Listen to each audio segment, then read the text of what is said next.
Hello সকলকে। তো আজ 8ই মার্চ আন্তর্জাতিক নারী দিবস। তো বিশ্বের সমস্ত নারীকে আমার তরফ থেকে অনেক শুভেচ্ছা, ভালোবাসা ও সম্মান। তবে নারীর সম্মান আজ কলুষিত। এই সম্মানকে আমাদেরকেই আলোকিত করতে হবে।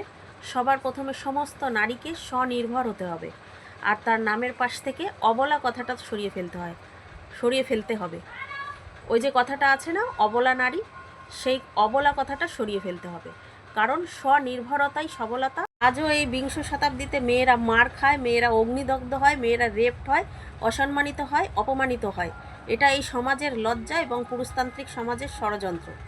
তাই সমস্ত মেয়েদের বা সমস্ত নারীকে বলবো, স্বনির্ভর হয়ে উঠুন, আর অবলা হয়ে থাকবেন না। স্বনির্ভর হয়ে উঠুন এবং সবলা হন। আর এই নারী দিবসে একজন নারী হয়ে আমি বলতে চাই এই পুরুষ সমাজকে, যে নারী পুরুষ একে অপরের প্রতিযোগী নয়, বরং পরিপূরক।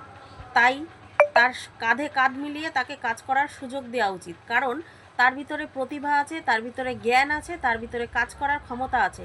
শুধুমাত্র তুমি শারীরিকভাবেই সক্ষম বলে, শক্তিশালী বলে তাকে যখন তখন অপমান করা যায়, এটা নয়।